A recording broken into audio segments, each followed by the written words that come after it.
మూడుబారిన జీవితాలను చిగురింపజేసే దేవుడను నేను. అయిపోయింది ఇంకా చేతికి రాదు అన్నదాన్ని కూడా తిరిగి నేను పచ్చగా చిగురులు పెట్టేటట్టు చేయగలను. ఎండిపోయిన ఎముకలు, చేతికి రాని ఎముకలు, పనికి రాని ఎముకలు, దుర్గంధభరితమైన స్థితిలో ఉన్న ఎముకలు, ఒకదానికి ఒకటి సంబంధం లేకుండా పడిపోయిన ఎముకలు, అవి కేవలము ఎండిపోయిన ఎముకలను నేను ఒక మహా సైన్యముగా చేసి నిలబెట్టగలిగిన దేవుణ్ణి.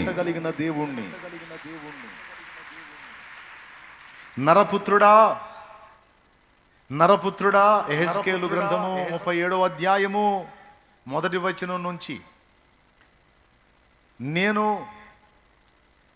యెహోవా హస్తము నా మీదికి వచ్చింది, నేను ఆత్మవశుడనై ఉండగా యెహోవా ఎముకలు గల ఒక లోయలోనికి, ఎముకలతో నిండి ఉన్న ఒక లోయలోనికి నన్ను దింపెను. ఆయన వాటి మధ్య నన్ను ఇటు అటు నడిపించుచుండగా ఎముకలు అనేకములు ఆ లోయలో కనబడినవి కేవలము ఎండిపోయినవి. 3వ వచనం ఆయన అంటున్నాడు, నరపుత్రుడా, ఎండిపోయిన ఎముకలు బ్రతుకగలవా అని నన్ను అడుగగా, ప్రభువా యెహోవా అది నీకే తెలియనని నేను అంటిని. అందుకు ఆయన ప్రవచనం ఎత్తి, ఎండిపోయిన ఎముకలతో ఇట్లనుము, ఎండిపోయిన ఎముకలారా యెహోవా మాట ఆలకించుడి. ఈ ఎముకలకు ప్రభు అయిన యెహోవా సెలవిచ్చినదేమనగా, మీరు బ్రతుకున్నట్లు నేను మీలోనికి జీవాత్మను రప్పించుచున్నాను అని ఇంకా కొన్ని సంగతులు చెప్పి ప్రవచించమంటాడు. యెహెజ్కేలు అలాగూ ప్రవచించినప్పుడు ఆ ఎండిపోయిన ఎముకల మీదికి మాంసం వచ్చింది, నరాలు అల్లబడతాయి, అవన్నీ సమకూర్చబడతాయి, క్రమంగా పేర్చబడతాయి, వాటి మీద మాంసం పొదగబడిద్ది, చర్మం కప్పబడిద్ది, నరములు అల్లబడతాయి, టోటల్ అన్నీ ఏర్పడతాయి. వాటికి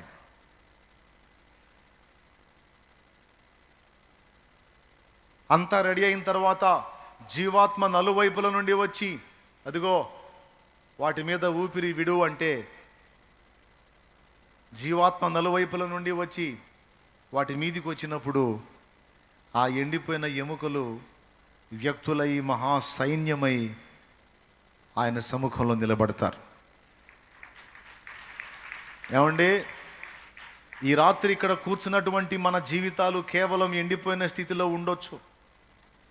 అవి మన శరీరములో పరిస్థితులు కావచ్చు, మన కుటుంబంలో పరిస్థితులు కావచ్చు, మన జీవితంలో మనం ఎదుర్కొంటున్న పరిస్థితులు కావచ్చు, మన ఆత్మీయ జీవితమే కావచ్చు. జీవించుచున్నావు అన్న పేరు మాత్రం ఉన్నది కానీ నీవు మృతుడవే, మృతురాలివే అన్న పరిస్థితుల్లో నీవు ఉండి ఉండవచ్చు. అంతే కదండి. ఎండిపోయిన ఎముకలు సమకూర్చబడ్డాయి, మాంసం పొదగబడింది, నరములు అల్లబడ్డాయి, చర్మం కప్పబడింది, అంతా వచ్చేసింది. ఒకప్పుడు ఎండిపోయిన ఎముకలు, ఇప్పుడు ఏమైనాయి? అవి మాంసము పొదగబడింది, నరములు అల్లబడ్డాయి, చర్మం కప్పబడింది, టోటల్ బాడీ రెడీ అయింది. ఇప్పుడు ఏమై ఉన్నాయి? అవి సైన్యం కాదు, శవములు. స్తోత్రం. శవములు. ఒకప్పుడు ఎండిపోయిన ఎముకలు, ఇప్పుడు దేవుడు కొంత వర్క్ చేశాడు, అవి శవములు. ఇప్పుడు సైన్యంగా లేచి నిలబడాలంటే ఇంకొక పని జరగాలి. ఏమిటా పని అంటే, దేవుని జీవవాయువు వారిలో ఊదబడాలి. కేవలం ఎండిపోయినటువంటి పరిస్థితుల్లో ఉన్న నీ జీవితము, నా జీవితము, మన జీవితం, అది భౌతికమైందైనా ఆత్మీయమైందైనా, భౌతిక స్థితిలోనైనా ఆత్మీయ స్థితిలోనైనా, మనం ఉన్న ఎండిపోయిన అనుభవాల్లో నుంచి ఆయన విడిపించి మనల్ని సజీవ సైన్యముగా నిలబెట్టగలను అంటున్నాడు ఆయన. కానీ ఆ ఎముకలను చూపించి మనుషుల్ని నువ్వు అడుగు, మనుషులారా ఇవేమిటి అంటే ఎండిపోయిన ఎముకలు అంటారు. ఈ ఎండిపోయిన ఎముకలు సైన్యం అవుతాయా అంటే పగలబడి నవ్వుతారా? ఎందుకు కావు, అవుతాయి అంటారా? మీరేమంటారు చెప్పండి? పగలబడి నవ్వుతారు. ఎండిపోయిన ఎముకలు సజీవ సైన్యం ఎలా అవుతాయిరా? ఒకప్పుడు అలాగ అయితే అయి ఉండొచ్చు, ఒకప్పుడు అలా ఉంటే ఉండొచ్చు. ఇవి ఇప్పుడు చచ్చిపోయి శరీరము, మాంసము, నరములు సమస్తం కోల్పోయి అక్కడ ఒక ఎముక, కాలు ఎముక, చెయ్యి ఎముక, పుర్రె అన్నీ చల్లా చెదురైపోయింది. ఎట్టి పరిస్థితుల్లో ఇది ఒక వ్యక్తిగా మార్పు చెందటం అసంభవం అంటారు. అంటారు జనులారా మీరేమంటారు అంటే వాళ్ళు అదే అంటారు. ఈరోజు నీ స్థితిని చూసి కొంతమంది అలాగ అంటుండొచ్చు. ఇంకా చెప్పాలంటే నీకు నువ్వు కూడా అలా అనుకుంటుండొచ్చు, నేను అలా అనుకుంటుండొచ్చు. మనకు అలవాటే.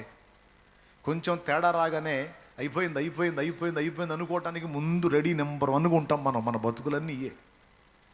కొంచెం తేడా వస్తే చాలు ఇక ఎక్కడికో ఆలోచనలు చేస్తాం. కొద్దిగా బాడీలో చిన్నపాటి మార్పులు వస్తే చాలు ఇక పెట్టా పరదేశులమో ప్రియులారా మన పురమిదిగా దేవుడు అని పాటకాడికి వెళ్ళిపోతాం. కొద్దిగా రిపోర్ట్ తేడా వస్తేనే చాలు ఇక అవుట్. దరిద్ర కొట్టి ఆలోచనలు చేసుకోవడానికి మనకి ఎప్పుడు మైండ్ అనుకూలంగా ఉంటుంది. ఏం చేద్దాం, ఈ శరీరంలోనే ఉంది ఆ మెదడు కూడా. స్తోత్రం. ఎప్పుడు విశ్వాసాన్ని బట్టి ఆలోచిస్తే ఎప్పుడు అవిశ్వాసాన్ని బట్టి ఆలోచించటమే. మనుషులు ఏమంటారు, ఎండిపోయిన ఎముకలను చూపిస్తే అవి ఎట్లా బతుకుతాయి అసంభవం అంటారు. ఎండిపోయిన ఎముకలను అడుగుదాం. ఎండిపోయిన ఎముక నువ్వేమనుకుంటున్నావంటే నేను కనపడట్లేదంటారా, నా అవతారం కనపడట్లా, ముందే ఎండిపోయిందని. ఇంకా ఏందో అయ్యేదేంది, అయ్యిందంతా అయిపోయింది, అయిపోయి ఎట్ట అయిపోయా. స్తోత్రం. హల్లెలూయా. పెద్దగా చెప్పండి. మనుషులు అనుకున్న అదే, మనం అనుకున్న అదే. ఎంతమంది ఒప్పుకుంటారు? కానీ ఇప్పుడు దేవుడు అంటున్నాడు ఏమని అంటే, నేను మీ మీదికి మాంసము రప్పించేదను, మీకు నరములు అల్లేదను, మీ మీద చర్మము కప్పెదను, మీకు జీవాత్మను రప్పించి మీ మీద ఊపిరి విడవగా మీరు బ్రతుకుదురు అని ఆయన అంటున్నాడు.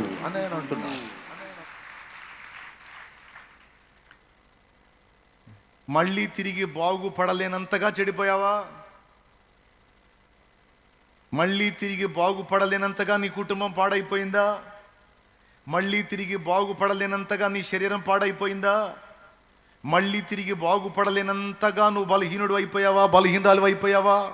పాపంలో పడిపోయావా, చెడిపోయావా, ఎండిపోయావా? నీ మనసుకు నువ్వు అనుకుంటున్నావా, ఇక మళ్ళా నేను బాగుపడే పరిస్థితి కనబడట్లేదు, మళ్ళా తిరిగి నేను నార్మల్ పొజిషన్లో జీవించే పరిస్థితి కనబడట్లేదు అని నీవు అనుకొనుచున్నావా?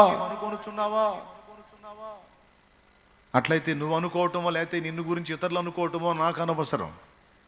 ఇప్పుడు నేనేమంటున్నానో నువ్వు అది వినో చాలు అంటున్నాడు ఆయన. వినో నా స్వరము వినో, వినో నా మాట వినో, నా మాట విని నా మాట చొప్పున నువ్వు కదులు, తర్వాత కార్యం నేను చూసుకుంటాను.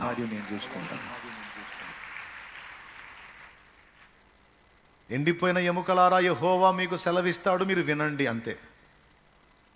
ఎండిపోయిన ఎముకలారా యెహోవా మీకు సెలవిస్తాడు, మీరు వినండి అంతే.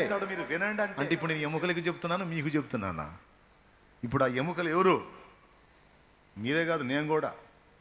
స్తోత్రం. అవును, ఒక్కొక్కరు ఒక్కొక్క విధంగా ఎండిపోయి ఉన్నాం. పాస్టర్లు కూడా, దైవజనులు కూడా. మీరు ఒప్పుకుంటారా ఒప్పుకోరా? ఎండిపోయిన ఎముకలు అంటే మేం కాదు నువ్వే అంటారా? ఏమో ఎక్కడ ఎండిపోయావు నాకేం తెలుసు, నీకు తెలుసు, నీ పర్సనల్. నేను ఎక్కడ ఎండిపోయాను నాకు తెలుసు, నా పర్సనల్. నువ్వు ఎక్కడ ఎండిపోయావు నీకు తెలుసు. నేను చెబుతున్నా, భౌతికంగానైనా ఆత్మీయంగానైనా నువ్వు ఎండిపోయి ఉండొచ్చు, చల్లా చెదురైపోయి ఉండొచ్చు నీ జీవితం. అది నీ పరిధి దాటి ఉండొచ్చు, నీ చెయ్యి దాటి ఉండొచ్చు, నీ వారి చెయ్యి దాటి ఉండొచ్చు. నీవెన్నోసార్లు అనుకుంటుండొచ్చు, ఈ రాత్రి కూడా నువ్వు అనుకుంటుండొచ్చు, తిరిగిది బాగుపడునా, తిరిగిది కోలుకొనునా, తిరిగిది నార్మల్ అగునా అని నువ్వు అనుకుంటుండొచ్చు. ఓకే, ఖచ్చితంగా నువ్వు ఒకటే అనుకుంటావు, కాదు అని. నీతో కూడా ఉన్నవారు కూడా అంతే అంటుండొచ్చు, కాదు అని. నీ కుటుంబం కూడా అంటుండొచ్చు, ఇంకా లేదు అని. కానీ రాత్రి దేవుడు నీతో మాట్లాడుతున్నాడు. వారేమనుచున్నారో నువ్వేమనుచున్నావో నాకు అనవసరం, ఇదిగో నేనంటున్నాను, ఎండిపోయిన ఎముకలను తిరిగి బ్రతికిస్తాను అని. ఏమనే ఎండిపోయిన ఎముకలని తిరిగి బ్రతికించగల వాడిని. ఇది మీరు నమ్ముతున్నారా? ఏందో చెప్పు. ఇంత చెప్పినా ఇట్లా నిట్టూర్పు విడిచేవాళ్ళు ఉంటారు. మీ కర్మ, నేను చేయగలిగింది ఏం లేదు, మీరు అలా అనుకుంటే. కానీ మీరు అలా అనుకోవటానికి వీల్లేదు. ఎందుకంటే దేవుని మాటను బట్టి చెప్తున్నాను, నేను నా సొంత మాట కాదు. అది ఏ స్థితి అయినా సరే దాన్ని మార్చివేయగల శక్తి నాకుంది. యెహోవాకు అసాధ్యమైనది ఏదైనా కలదా? నరులకు అసాధ్యమైనవి చాలా ఉన్నాయి, కానీ నాకు అసాధ్యమైంది లేదు. రెండవది, నన్ను నమ్మిన వానికి కూడా అసాధ్యమైంది లేదు. నా యందు విశ్వాసం ఉంచుట మొదటి విషయము, నేను చెప్పినట్లు కదులుట రెండవ విషయం. ఈ రెండే నువ్వు చూసుకో, తర్వాత నేను చూసుకుంటా ఇక మిగిలిన సంగతి అంతా. ఒకవేళ నిజంగా దేవుని యందు విశ్వాసం ఉంచి, ఒకవేళ ఎప్పటికీ బాగుపడనంతగా నువ్వు చెడిపోయినా, నీ కుటుంబం చెడిపోయినా, నీ దేహం చెడిపోయినా, నీ పరిస్థితులు చెడిపోయినా, మొత్తం చెల్లా చెదురై గందరగోళమైపోయినా, దాన్ని మొత్తాన్ని తిరిగి సమకూర్చి ఒక నూతనమైన రూపాన్ని ఇవ్వగల దమ్ము నా దేవుడికి ఉంది. మనం చల్లారిపోయిన మన ఆత్మీయ స్థితిని కూడా పునర్నిర్మించి మళ్ళా మనల్ని ఒక సైనికుడిగా, సైనికురాలిగా, పోరాడే యోధులుగా, యోధురాండ్రుగా నిలబెట్టే దమ్ము నా దేవుడికి ఉంది. అయినా నాకు అర్థం కాలేదు, పనోళ్ళుగానో ఏది ఆ ఎండిపోయిన ఎముకలు తిరిగి లేచినప్పుడు వాటి టైటిల్ ఏమిటి? సజీవ సైన్యము అన్నాడు. సైన్యము అన్నాడు. వ్యవసాయదారులు అనలా, వ్యాపారస్తులు అనలా. ఆ ఎండిపోయిన ఎముకలు తిరిగి లేచినప్పుడు వాళ్ళు ఏమై ఉన్నారన్నాడు? సైన్యం అంటే ఎవరు? పోరాడువారు.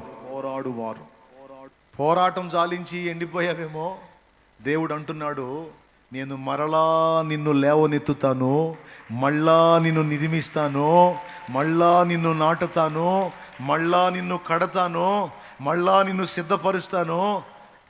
నేను చెప్తున్నా, మళ్ళా నిన్ను పోరాడే యోధుడుగా, యోధురాలిగా నేను నిలబెడతా. ఆమేన్, ఆమేన్, ఆమేన్. నేనేం సెలవిస్తున్నానో నువ్వు విశ్వసించు, నేనేమంటున్నానో విను. ఎండిపోయిన ఎముక విను, విను, వినమన్నాడు. వింటే ఏం జరిగిద్దో తెలుసా? విశ్వాసం కలిగిద్ది. వినుట వల్ల విశ్వాసము కలుగు. వినటం వల్ల విశ్వాసం కలిగిద్ది. ఎప్పుడైతే విశ్వాసం కలిగిందో ఆయన శక్తి నీ మీదికి దిగొచ్చింది. విశ్వాసం ఉన్నవారి మీదికి దేవుని శక్తి పంపిణీ అయ్యింది, కానీ విశ్వాసం లేని వారి మీదికి పంపిణీ కాదు. పేతురులో విశ్వాసం పనిచేసినంత వరకు నీళ్ల మీద నడిచాడు. ఎప్పుడైతే అది సందేహం అయిపోయి డౌట్ వచ్చిందో మునిగిపోయాడు. కాబట్టి విశ్వాసం మనలో ఏర్పడినప్పుడు దేవుని పవర్, దేవుని ప్రభావం మన మీద పనిచేస్తుంది. ఆ విశ్వాసం ఎప్పుడైతే మనలో సన్నగిల్లిద్దో దేవుని బలమైన శక్తి ఉండి కూడా మన మీద అది పనిచేయదు. కాబట్టి మనం ఏ స్థాయికి చితికిపోయినా ఈరోజు దేవుడు ఏమంటున్నాడో మనం విందాం. ఏమంటున్నాడో ఒక్కసారి చూడండి. ఎండిపోయిన ఎముకలకు యెహోవా సెలవిచ్చినదేమనగా, యెహెజ్కేలు ప్రవచిస్తాడు. మీరు వినండి, ఆ వచనాలు చదవండి ఒక్కసారి. ఆయన ప్రవచనం ఎత్తి, ఎండిపోయిన ఎముకలతో ఇట్లను, ఎండిపోయిన ఎముకలారా యెహోవా మాట ఆలకించుడి. చదువు నాయన ఇక 5వ వచనం నుంచి. ఈ ఎముకలకు ప్రభువైన యెహోవా సెలవిచ్చినదేమనగా, మీరు బ్రతుకున్నట్లు నేను మీలోనికి జీవాత్మను రప్పించుచున్నాను. చర్మము కప్పి మీకు నరములనిచ్చి మీ మీద మాంసము పొదిగి చర్మము మీ మీద కప్పెదను. మీలో జీవాత్మనుంచగా మీరు బ్రతుకుదురు. అప్పుడు నేను యెహోవానై ఉన్నానని మీరు తెలుసుకొందురు. ఆయన నాకిచ్చిన ఆజ్ఞ ప్రకారము నేను ప్రవచించుచుండగా. అద్దుగదుగదుగు ఎండిపోయిన ఎముకలారా యెహోవా మాట ఆలకించుడి. వినండి, వినండి, నేను చెబుతున్నాగా వినండి. కాస్త ఆలకించండి, కాస్త నింపాదిగా వినండి, తీసుకోండి. నన్ను వెటకారం తర్వాత చేద్దురు కానీ, ఏముందిలేని తర్వాత అందరు కానీ ముందు వినండి, వినండి. ఎప్పుడైతే ఆయన మాట్లాడాడో, ఆయన పలికించిన మాట యెహెజ్కేలు ప్రవచించాడో, అప్పుడేం జరిగిందో తెలుసా? గడగడమను ధ్వని పుట్టిందంట. ఒక ధ్వని స్టార్ట్ అయింది. గడగడమని ధ్వని పుట్టి ఇక ఎముకలు కదలటం మొదలు పెట్టినాయి. అదిగో చూడండి, అక్కడ స్క్రీన్ మీద కనపడుతుంది. ఆ లోయలో కుప్పలు కుప్పలుగా పేరుకుపోయిన ఎముకలన్నీ కదులుతున్నాయి. ఇప్పుడు చూస్తూ ఉండగానే చూడండి, మొత్తం క్రమంగా సిద్ధపరచబడుతున్నాయి, మొత్తం క్రమంగా పేర్చబడుతున్నాయి. కాలి ఎముక స్థానంలోనికి కాలి ఎముక, చేతి ఎముక స్థానంలోనికి చేతి ఎముక, దేని భాగంలోకి అది వచ్చేస్తుంది చూడండి, వచ్చి అతుక్కుంటూనే చూడండి. అద్దుగో దవడ ఎముక, పుర్రె ఎముక, మొత్తం దేనికి అది వచ్చి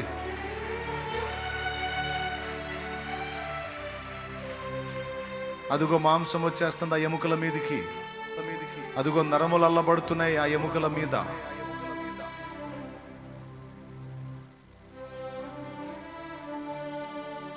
అదిగో చర్మము కప్పబడింది. అయితే శవములై ఉన్నాయి అవన్నీ కూడా, శవములై ఉన్నాయి అవన్నీ కూడా. ఇప్పుడు దైవజనుడు మళ్ళా ప్రవచిస్తున్నాడు, ఎముకలు ఇప్పుడు శవములై ఉన్నవి, ఇప్పుడు ఇవన్నీ సజీవమవ్వాలి.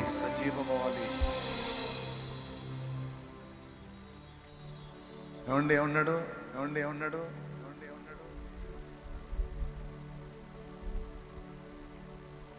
నలువైపుల నుండి జీవాత్మ వచ్చి ఈ ఎముకల మీద ఊపిరి విడుచునుగాక అని ప్రవచించో అన్నాడు. దైవజనుడు ప్రవచించాడు. అదిగో పిలుస్తున్నాడు చూడండి, జీవాత్మ రమ్ము, జీవాత్మ రమ్ము, జీవాత్మ రమ్ము, జీవాత్మ రమ్ము, ఎండిపోయిన ఎముకల మీద ఊపిరి విడు. అదిగో దేవుని ఆత్మ ప్రభావం, దేవుని ఆత్మ ప్రభావం, దేవుని ఆత్మ ప్రభావం, దేవుని ఆత్మ ప్రభావం ఆ ఎముకల మీదకి వచ్చింది, ఆ శవముల మీదకి వచ్చింది, శవముల మీదకి వచ్చింది. అదిగో ఇప్పుడు సజీవులయ్యాను,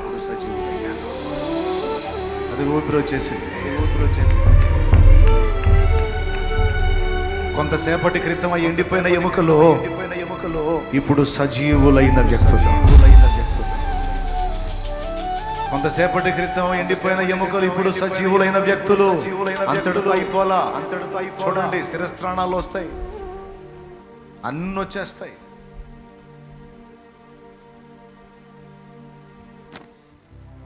దైవజనుడు ప్రవచిస్తా ఉన్నాడు, దైవజనుడు ప్రవచిస్తా ఉన్నాడు. ఇప్పుడు వారందరూ ఏమై ఉన్నారో చూడక్కడ, శిరస్త్రాణాలు ధరించి ఆయుధములు చేపట్టి వారందరూ కూడా సైన్యమైపోతారు. అదిగో చూడండి, వాళ్ళ వస్తువులన్నీ వచ్చేస్తున్నాయి చూడండి. ఇప్పుడు పోరాడే యోధులు నాడు ఎండిపోయిన ఎముకల,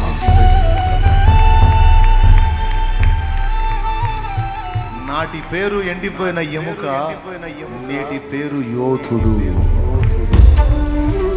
యోధురాలు, యోధురాలు. హల్లెలూయా, హల్లెలూయా. ప్రియమైన బిడ్డలారా, ఒక దైవుని సేవకునిగా నేను దేవుని బట్టి మీ మీద ఒక ఆశీర్వాదాన్ని పలుకుతున్నప్పుడు మీరు అది వినాలి, విశ్వసించాలి, విధేయత చూపాలి, విధేయత చూపాలి. అప్పుడు ఏం జరిగిందో తెలుసా? అది నా విషయంలోనైనా మీ విషయంలోనైనా అది అంత కార్యం జరిగింది, అంత కార్యం జరిగింది, అంత కార్యం జరిగింది. అందుకు నా దేవుడు సమర్థుడు, దేవుడు సమర్థుడు. ఇది ఎలా జరుగును అంటే, ఇది నీకు నాకు అసాధ్యం, కానీ ఆయనకు అసాధ్యమైంది లేదు, అసాధ్యమైంది లేదు, ఆయనకు చేతగాంది లేదు, చేతగాంది లేదు. ఆయన పరిస్థితుల్ని ఎలాగైనా మార్చగలడు, ఎలాగైనా మార్చగలడు. రాజుల్ని అధముల్ని చేయగలడు, అధముల్ని రాజుల్ని చేయగలడు.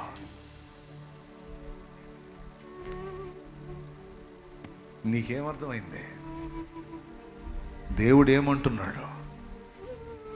దేవుని సేవకుడు ఏమంటున్నాడు? మనుషులు ఏమనుకుంటున్నారు? నా వాళ్ళు ఏమంటున్నారు? నేనేమంటున్నాను? ఇవన్నీ తీసి ఈ రోజుతో పక్కన పెట్టేస్తా. ఇప్పటిదాకా నువ్వు అనుకున్నావు ఏదో చెత్త తీసేయి. ఇప్పటిదాకా నీ వాళ్ళు ఏదో అన్నారు విన్నావు, ఆ చెత్త తీసేయి. ఈ పరిస్థితులు మారవు, ఈ జీవితం మారదు, నీ ఆత్మీయ స్థితి మారదు, నీ బ్రతుకు మారదు, నీ ఆరోగ్య స్థితిగతులు మారవు, ఈ జీవితం ఇంతే అని ఏమేం విన్నావో అవన్నీ దులిపేశాయి. ఇప్పుడు దేవుడు పలుకుతున్నాడు, విను. ఎండిపోయిన ఎముకలారా, నేను మిమ్మును క్రమపరుస్తాను, నీ మీద మాంసము పొదుగుతాను, నరములు అల్లుతాను, చర్మము కప్పుతాను, నా ఆత్మను మీ మీదికి పంపి మిమ్మల్ని మరలా బతికిస్తాను, మరలా బతికిస్తాను, మరలా బతికిస్తాను.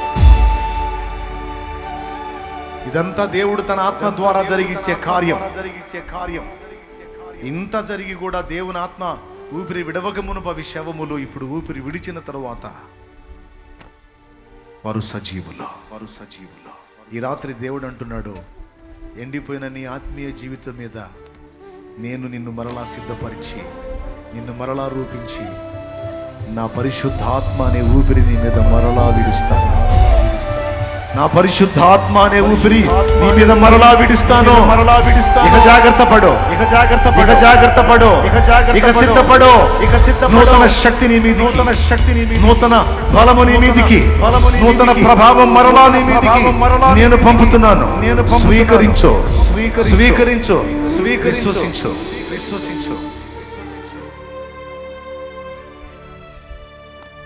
భయపడవద్దు, కృంగిపోవద్దు, శత్రువుకి లొంగవద్దు.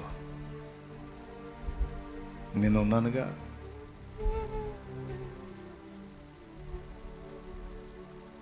నిన్ను ఇంకా సారి మీద నుంచి విసిరేలా, విసుగు పుట్టించావు, కోపం వచ్చింది, చాలాసార్లు వచ్చింది, కానీ ఇంకా నిన్ను సారి మీద నుంచి విసిరేలా. అంత తొందరగా విసిరేస్తే ఇంకా నాకు నీకు తేడా ఏముంది? విసరను. నీకు మరలా నేను అవకాశం ఇస్తున్నాను. మరలా నిన్ను సిద్ధపరచడానికి మళ్ళా నా చేతులతో పని మొదలు పెడుతున్నాను. నేను అనుకున్న పాత్రగా నిన్ను రూపుదిద్దునట్లు నేను మరలా నీ మీద పని మొదలు పెడుతున్నాను. విధేయత చూపు. శ్రేష్టమైన పాత్రగా చూడాలనుకుంటున్నాను. నేను వాడుకోవటానికి అనువైన, యోగ్యమైన పాత్రగా నిన్ను రూపించాలనుకుంటున్నాను. యజమాని వాడుకొనుటకు అర్హమైన పాత్రగా నీ ఉండినట్లు నిన్ను సిద్ధపరచ కోరుతున్నాను. నేనే అంటున్నాను నీతో ఈ మాట. ఇక సిద్ధపడు. గతం గతః, పోనీ గడిచిపోయినది పోనీ, అయిపోయింది. ఇక ఇప్పుడు మరలా క్రొత్తగా నీ ఆత్మీయ జీవితం ప్రారంభించు. మరలా నూతనంగా మొదలుపెట్టు.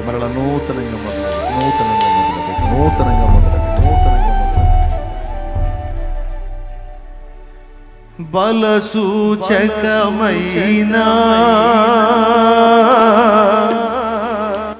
మందసమానికై సజీవయాగమై యుక్తమైన సేవకై ఆత్మాభిషేకముతో నన్ను నింపితివా. బలసూచకమైన మందసమానికై, బలసూచకమైన మందసమానికై సజీవయాగమై యుక్తమైన సేవకై ఆత్మాభిషేకముతో నన్ను నింపితివా. సజీవయాగమై యుక్తమైన సేవకై ఆత్మాభిషేకముతో నన్ను నింపితివా. సంఘక్షేమమే నా ప్రాణమాయన, సంఘక్షేమమే నా ప్రాణమాయన. నీ ప్రేమే నన్ను ఆదరించేను. సమయోచితమైన నీ కృపయే నన్ను, సమయోచితమైన నీ కృపయే నన్ను దాచి కాపాడెను.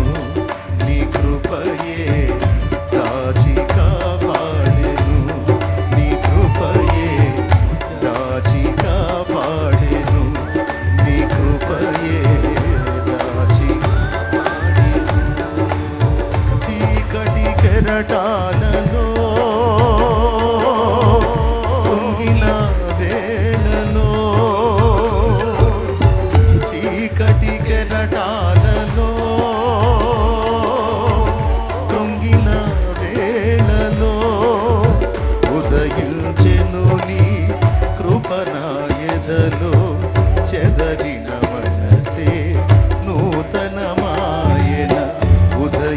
ఉదయించెను నీ కృపనాయదలో చెదరిన మనసే నూతనమాయన మనుగడయే మరో మలుపు తిరిగేనా మనుగడయే మరో మలుపు తీసుకోబోతుంది నీ లైఫ్, మరో టర్నింగ్ తీసుకోబోతుంది నీ జీవితం.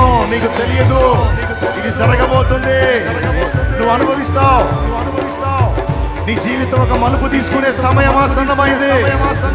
నీ పరిచర్య ఒక మలుపు తీసుకునే సమయము. ఓ నీ కుటుంబంలో దేవుడు ఒక టర్నింగ్ తీసుకోబోతున్న టైం. ఓ నీ ఆత్మీయ జీవితంలో ఒక మలుపు తీసుకోబోతున్న సమయం ఇది. హల్లెలూయా, హల్లెలూయా, హల్లెలూయా.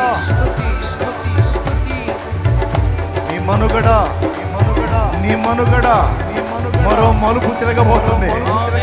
ఓ ఒక నూతనమైన మలుపు, ఒక నూతనమైన క్రియ నా దేవుడు నీ ఎడల జరిగించబోతున్నాడు.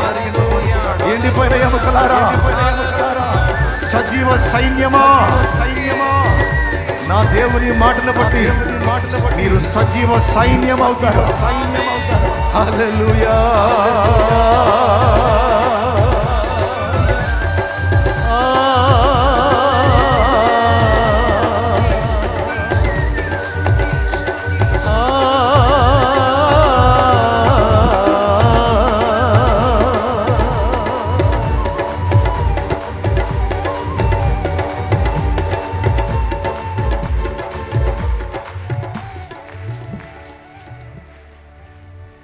ఉదయించెను నీ కృపనాయదలో చెదరిన మనసే నూతనమాయన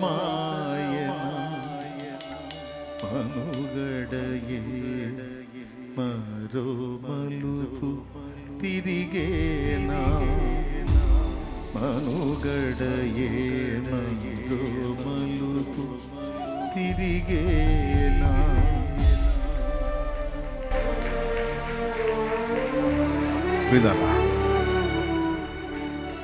ప్రియులారా, శక్తి చేత బలము చేత కాదు, నా ఆత్మ చేత నీది జరుగునని జకర్య గ్రంథంలో దేవుడు ప్రవచింపజేసినట్టు మన సొంత శక్తి చేత, మన సొంత భక్తి చేత, బలము చేత కాదు, కానీ దేవుడు తన ఆత్మను పంపి ఈ కార్యాలన్నీ జరిగించబోతున్నాడు. ఆ ఆత్మనే ఈరోజు నీ మీదికి పంపాడు. ఆ ఊపిరి ఈరోజు నీ మీద విడవబడింది. ఇంకా ఆయన చేసే కార్యాన్ని నువ్వు త్వరలోనే చూస్తావు. ఆయన వాక్కు నువ్వు గైకొని నిజంగా విశ్వసించినట్లయితే, సందేహించకుండా ఆయన ఏమంటున్నాడో నువ్వు అది నమ్మగలిగితే, ఆయన చెప్తున్నాడు, మనుషుల మాటలు ఇప్పటిదాకా విన్నావు కదా, వదిలేసాయి. మనుషులు ఎన్ని పలికినా నీలో ఏ కదలిక రాదు, ఎందుకంటే వాళ్ళకి ఆ శక్తి లేదు. కానీ నేను పలికినది నువ్వు ఆలకించినప్పుడు నీలో కదలిక ప్రారంభమైంది. నా ఆత్మ ద్వారా జరిగింది. దేవుడు ఆదాము నిర్మించినప్పుడు మంటిని తీసుకొని చక్కగా బొమ్మను తయారు చేశాడు. ముక్కిచ్చాడు, చెవులిచ్చాడు, కాళ్ళు ఇచ్చాడు, చేతులు ఇచ్చాడు, వేళ్ళు ఇచ్చాడు, అన్నీ ఇచ్చాడు. అన్నీ రెడీ అయిన ఆదాము ఒక శవం. కంత రెడీ చేసిన తర్వాత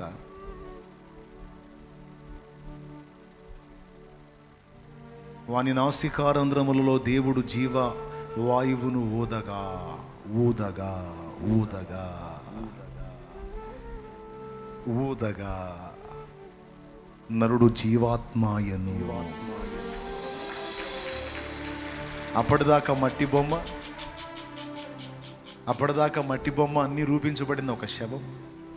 ఆ జీవవాయువును ఊదినప్పుడు ఒక వ్యక్తి, సజీవుడు, తిరిగి బ్రతికినటువంటి సజీవుడు, ఒక వ్యక్తి. దేవునికి స్తోత్రం కలుగును. ఊపిరి విడిచినప్పుడు ఆదాము లైన్లోకి వచ్చేశాడు. ఎండిపోయిన ఎముకలన్నిటినీ సమకూర్చి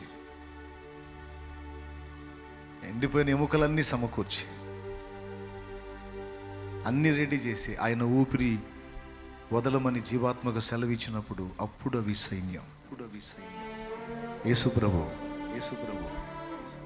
తన శిష్యుల మీద ఊది అనుంది. ఆయన వారి మీద పరిశుద్ధాత్మను పొందుడి అన్నాడు. పరిశుద్ధాత్మను పొందుడి అన్నాడు.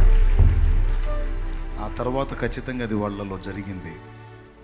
అంతవరకు స్థిరం లేని వాళ్ళు, చంచలులు, గొడవల మనుషులు, అస్థిరులుగా ఉన్నాళ్ళు వాళ్ళు పరిశుద్ధాత్మతో నింపబడి దేవుని జీవాన్ని పొందుకొని దేవుని కొరకు ఒక వెలిగే నక్షత్రాలు అయ్యారు. అలాగూ వాళ్ళని సిద్ధపరిచింది దేవుని జీవాత్మ, పరిశుద్ధాత్మ.